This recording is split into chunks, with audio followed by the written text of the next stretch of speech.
4వ విఘ్నంలో అనాహత చక్రం. ఆ అనాహత చక్రాన్ని ఆయన యోగమూర్తి ఆంజనేయ స్వామి దాటుతున్నాడు. కిందకు చూశాడు. ఆహా, సింహిక ఛాయాగ్రాహిణి నా నీడని బట్టి లాగుతోంది అని తెలుసుకున్నాడు. తాను కూడా శరీరాన్ని అద్భుతంగా పెంచేశాడు. అది కూడా నోరు పెంచుతోంది. తను శరీరాన్ని పెంచుతున్నాడు, తను నోరు పెంచుతోంది. అలా 100 యోజనాల వరకు వెళ్ళిపోయాడు ఆంజనేయ స్వామి. ఆ రాక్షసి కూడా 100 యోజనాలు పెంచింది తన ముఖాన్ని. ఈలోగా ఆంజనేయ స్వామి సూక్ష్మ రూపాన్ని ధారణ చేసి ఆ రాక్షసిలో మర్మస్థానాల్ని, హృదయాన్ని చూశాడు. వెంటనే ప్రవేశించి ఒక చిన్న దోమలాగా మారిపోయాడు. ఆయన చిన్న పిల్లిలాగా మారిపోయాడు. ఆ ముఖంలోకి ప్రవేశించి ఆ హృదయాన్ని కొట్టి ఆ రాక్షసిని సంహారం చేసి బయటికి వచ్చాడు స్వామి. అది చూసి దేవతలు బ్రహ్మాండంగా ఆయన కీర్తించారు. జయ బలో పవన సుత హనుమానికి జయ. ఇది 4వ విఘ్నాన్ని ఆ స్వామి దాటాడు.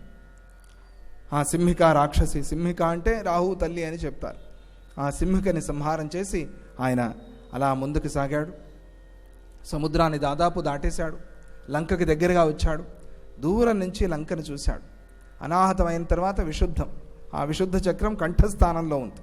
ఆ కంఠస్థానానికి దగ్గరగా వచ్చాడు. అక్కడ లంబ పర్వతం అనే ఒక పర్వతం ఉంది. త్రికూట పర్వతం అని కూడా పిలుస్తారు. ఆ త్రికూట పర్వతంలో లంబ శిఖరం మీద, లంబ పర్వతం మీద ఆ స్వామి వచ్చి వాలాడు. నిదానంగా అక్కడికి వచ్చి దిగాడు. ఆ పైన ఎత్తుగా ఉంది కదా, అక్కడి నుంచి లంక కనిపిస్తోంది. ఎంత అద్భుతమైన లంక ఇది! ఆంజనేయ స్వామికి ఆశ్చర్యం వేసింది. ఏమిటిది? ఈ సైన్యం ఏమిటి? ఈ రచన ఏమిటి? లంక రావణాసురుడు కట్టింది కాదు, ఎవరో కట్టింది. వాడు దొంగిలించాడంత. కుబేరుడి కోసం కట్టింది అది, పరమశివుడి కోసం కట్టింది. రావణాసురుడు దాన్ని తీసేసుకున్నాడు, వశం చేసుకున్నాడు, బలవంతంగా రాయించుకున్నాడు అంటామే అలా. అటువంటి పని చేశాడు రావణాసురుడు. ఆ లంకను చూసి చాలా ఆశ్చర్యమైంది ఆంజనేయ స్వామికి. చాలా అద్భుతంగా ఉంది, ఇక్కడ మనం జాగ్రత్తగా ఉండాలి. అక్కడ ఎలా ఉన్నాయటంటే ఆ చెట్లన్నీ కూడా పైనుంచి ఆ లంబ పర్వతానికి దిగుతున్నాయి. అంటే మనం మర్రి చెట్టు, ఆ మర్రి చెట్టు ఊడలు దిగినట్టుగా అలా అలా అలా దిగి ఉన్నాయట. వాటి మధ్యలో ఆయన చేరి లంకను చూస్తున్నాడు ఎవరికి తెలియకుండా. అప్పుడు అనుకున్నాడు, ఈ సమయంలో నేను లంకకి వెళ్ళకూడదు. ఇక్కడ ఆ రాక్షసుల అనుమతి లేకుండా ఒక దోమ, ఈగ కూడా ప్రవేశించలేదు. అటువంటిది నేను వెళ్తే ఈ శరీరంతో వెళ్ళకూడదు, రాత్రి అవ్వాలి, రాత్రి అయిన తర్వాత నేను ప్రవేశించాలి అని స్వామి అనుకున్నాడు.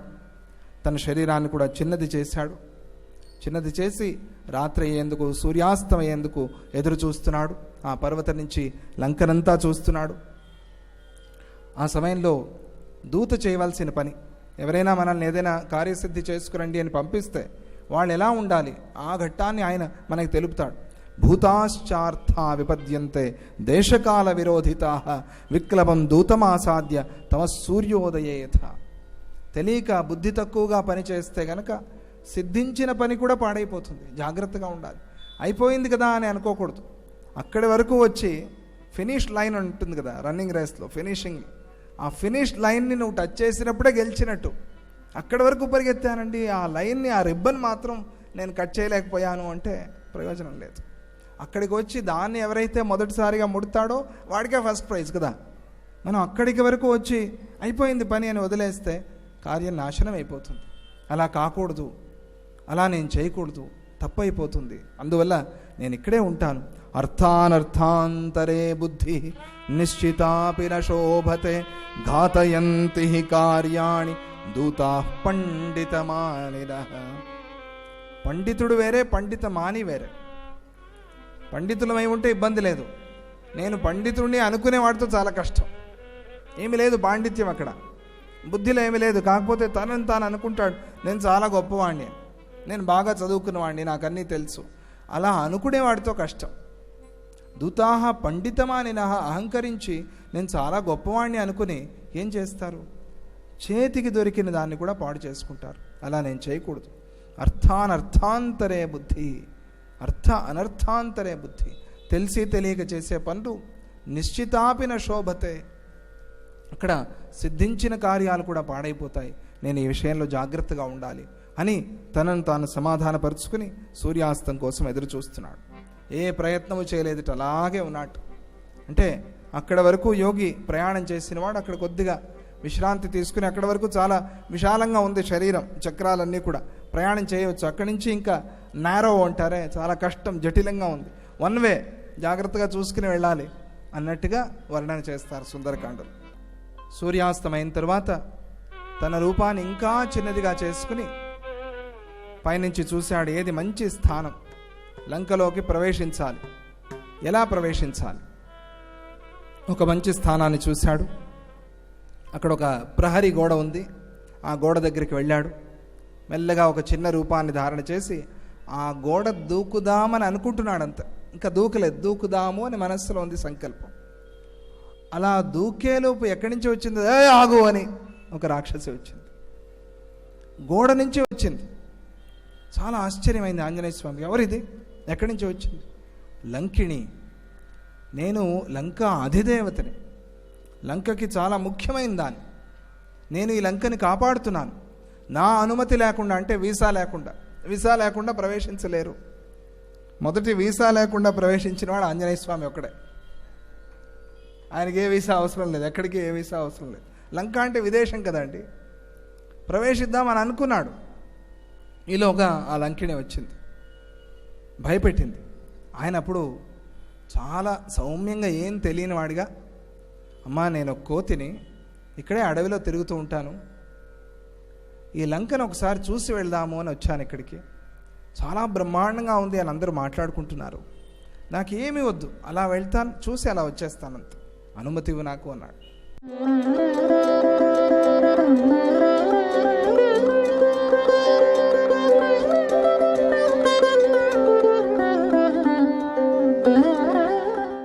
ఓం శ్రీకృష్ణ పరబ్రహ్మణే నమః.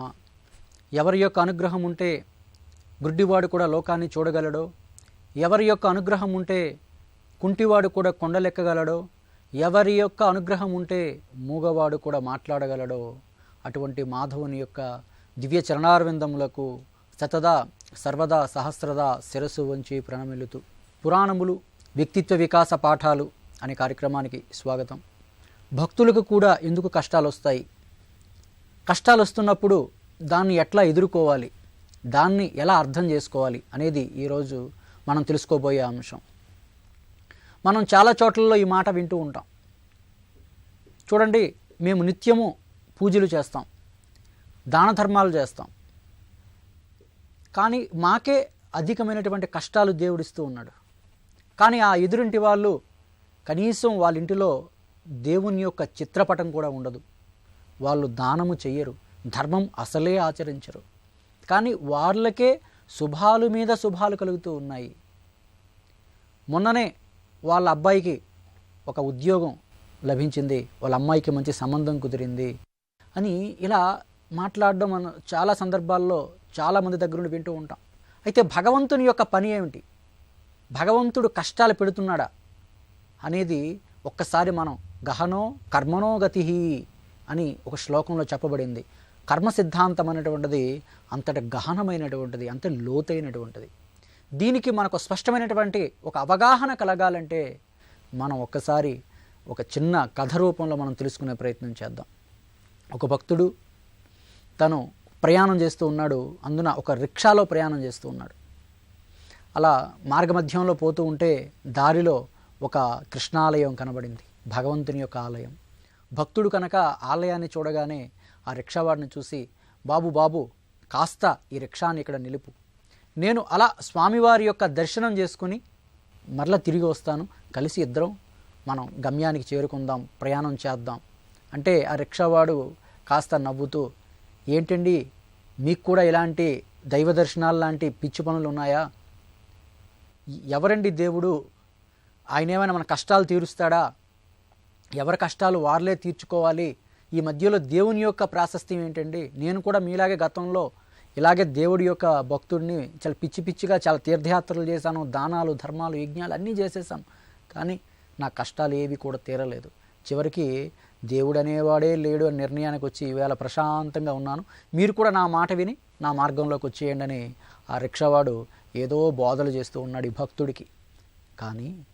కానీ ఈ భక్తుడు ఆలోచించి, చూడు నాయనా ఓ రిక్షావాలా, నీ నమ్మకం నీది, నా నమ్మకం నాది, నేను ఒకసారి దర్శనం చేసుకుని వస్తాను, నువ్వు కాస్త ఇక రిక్షా నిలిపివేయు అని చెప్పి ఇక భక్తుడు ఆలయంలోకి ప్రవేశించాడు. ఆలయంలోకి వెళ్ళగానే ముందు చేయాల్సిన పని ఏంటంటే గంట మోగిస్తాం కదా, గంటని ఇలా మోగించబోయాడు ఆ భక్తుడు. ఇలా గంటని మోగించబోతే ఆ గంటలో ఎప్పటి నుండి ఉందో తెలియదు, కానీ ఒక చిన్న తేలు ఒకటి ఉంది ఆ గంటలో. ఆ తేలు ఈ భక్తుని యొక్క చూపుడు వేలికి కుట్టింది. ఇక తేలు కుడితే ఎంత బాధ తట్టుకోలేకపోతున్నాడు పాపం భక్తుడు. ఇక స్వామివారు నమస్కరించుకున్నాడు, బయటికి వచ్చాడు. రిక్షావాడు చూశాడు, ఈయనలో చిన్న మార్పు వచ్చింది ఈ భక్తుడిలో.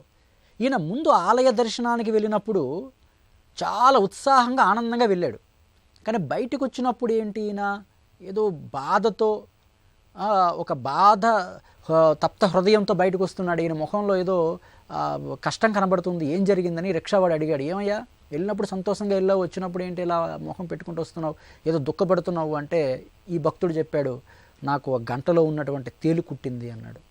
ఇంకా రిక్షావాడి యొక్క ఆనందానికి అవధులు లేవు. రిక్షావాడు అన్నాడు, చూసావయ్యా, దేవుడు అన్నావు, భక్తి అన్నావు, పూర్వమే చెప్పాను దేవుడు లేదు, రక్షణ లేదు, ఏమీ లేదని, కానీ నా మాట విన్నావా? వినకుండా వెళ్ళావు, దర్శనం అన్నావు. ఇప్పుడు ఏం చేశాడు దేవుడు? నిన్ను తేలు కుట్టింది. నిజంగా దేవుడు అనేవాడు, రక్షించేవాడు, దేవుడు అనేవాడు ఉంటే నువ్వు ఆయన దర్శనం కోసం వెళ్తే తేలు కుట్టకుండా నిన్ను దేవుడు కాపాడాలా లేదా? నువ్వేమైనా దొంగతనానికి పోయావా? సరే, నువ్వు దొంగతనానికి వెళ్తే, లేకపోతే ఎవరినైనా అన్యాయం చేయడానికో హత్యలు చేయడానికి పోతే నీకు తేలు కుట్టిందో పాము కుట్టిందో అంటే అది దానికి ఒక అర్థం ఉంది. భగవంతుడు ఉన్నాడు, ఆయన శిక్షించాడు అనడానికి. కానీ నువ్వు మంచి పని చేయడానికి వెళ్ళావు కదయ్యా, దైవ దర్శనం కోసం వెళ్ళావు, ఎందుకు నీకు తేలు కుట్టింది అని ఆ రిక్షావాడు అలా వాగుతూ ఉన్నాడు. దానికి భక్తుడి దగ్గర చెప్పడానికి సమాధానం లేదు.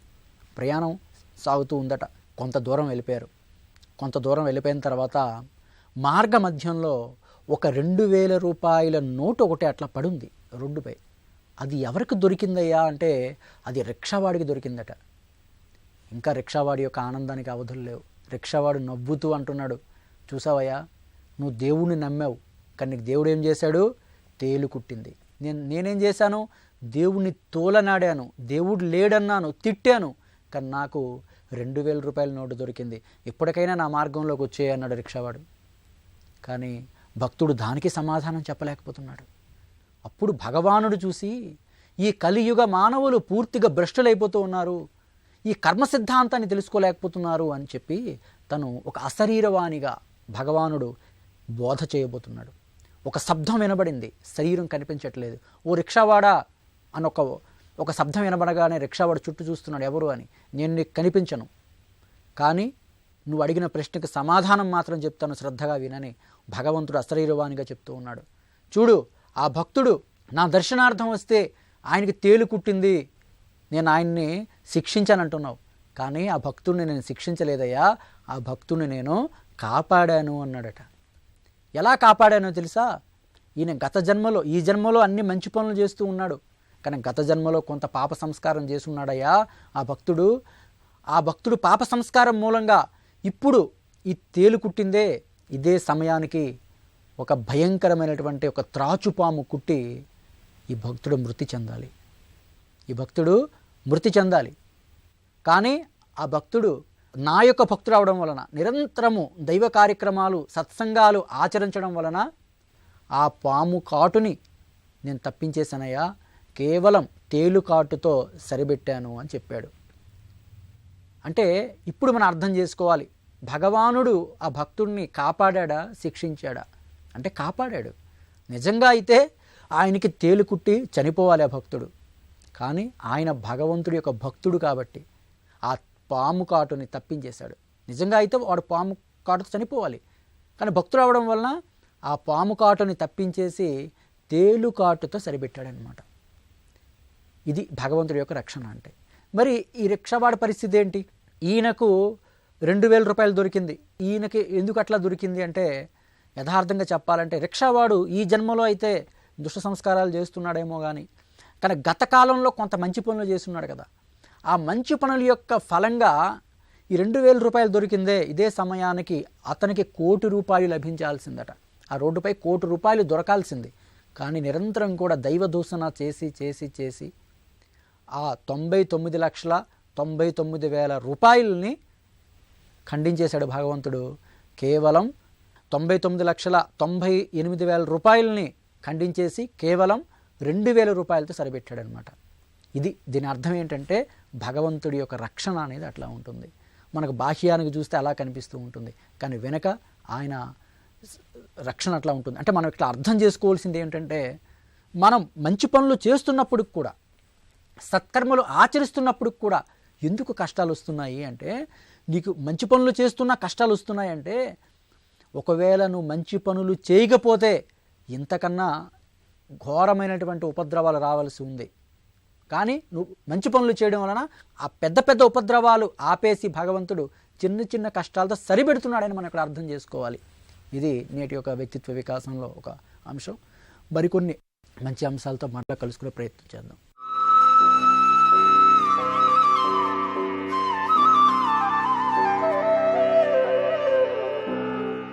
శ్రీ మహాగణాధిపతయే నమః.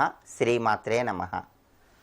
ప్రతి మానవుడు దైనందిన జీవితంలో అనేక సమస్యలతో సతమతమైపోతూ ఉంటాడు. ఆ సమస్యల విషవలయం నుండి బయటపడటానికి నవగ్రహాల ఆరాధన చాలా చక్కగా సహకరిస్తుంది.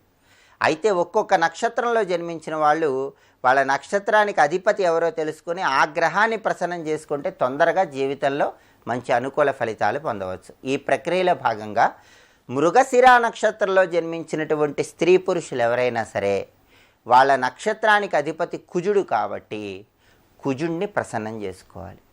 కుజుడికి సంబంధించినటువంటి ఓం శ్రీ కుజాయ నమః అనే సులభమైన మంత్రాన్ని ప్రతిరోజు వీలైనన్నిసార్లు జపించుకోవాలి. అలా చేస్తే కుజుడి అనుగ్రహం కలుగుతుంది. మృగశిర నక్షత్రం వాళ్ళు తొందరగా మంచి పురోభివృద్ధిని సాధిస్తారు. అలాగే కుజుడికి లక్ష్మీ నరసింహస్వామి వారు అధిష్టాన దేవత, సుబ్రహ్మణ్యేశ్వర స్వామి కూడా అధిష్టాన దేవత. అందుకే మృగశిర నక్షత్రం వాళ్ళు కుజుడి మంత్రాన్ని జపించుకోవడంతో పాటుగా వీలైనప్పుడల్లా లక్ష్మీ నరసింహస్వామి వారిని మంగళవారం బుధవారం ఆలయంలో దర్శించుకొని ఆలయంలో ప్రదక్షిణలు చేయండి. అలాగే సుబ్రహ్మణ్యేశ్వర స్వామి వారిని మంగళవారం ఆలయంలో దర్శనం చేసుకోండి. అలా మంగళవారం సుబ్రహ్మణ్యేశ్వర స్వామి వారిని ఆలయంలో దర్శనం చేసుకున్న, మంగళ బుధవారాల్లో లక్ష్మీ నరసింహస్వామి వారి ఆలయానికి వెళ్ళి ప్రదక్షిణలు చేసిన మృగశిర నక్షత్రం వాళ్ళు వాళ్ళ నక్షత్రానికి అధిపతి అయినటువంటి కుజుడి అనుగ్రహం ద్వారా తొందరగా జీవితంలో మంచి సత్ఫలితాలు సాధించవచ్చు. మృగశిర నక్షత్రంలో జన్మించిన వాళ్ళు ఉన్నత వ్యాపార సంస్థల్లో విశేషంగా రాణిస్తారు. అలాగే ఈ నక్షత్రం వాళ్ళకి ప్రధానంగా వైద్య రంగంలో రాణించే అవకాశాలు ఎక్కువగా ఉన్నాయి.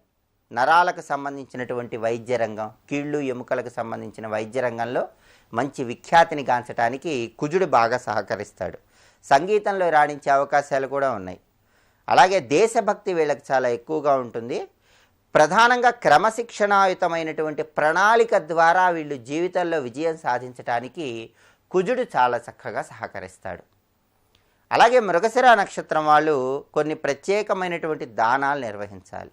వాటిలో ముఖ్యమైనది మంగళవారం రోజు ఎరుపు రంగులో ఉన్నటువంటి పదార్థాలు దానం ఇవ్వటం. అంటే ఎర్రటి ఫలాలు మంగళవారం మీ చేత్తో ఎవరికైనా దానం ఇవ్వండి. కుజుడికి ఎరుపు రంగు ప్రియం కాబట్టి కుజుడి అనుగ్రహం కలుగుతుంది, తొందరగా మంచి సత్ఫలితాలు కలుగుతాయి. అలాగే వీలైనప్పుడు ఎప్పుడైనా సరే ఒకసారి మంగళవారం అమ్మవారి ఆలయానికి వెళ్ళి అమ్మవారి ఆలయంలో మీ చేత్తో ఎరుపు రంగు వస్త్రాలు ఎవరికైనా ఇచ్చేయండి.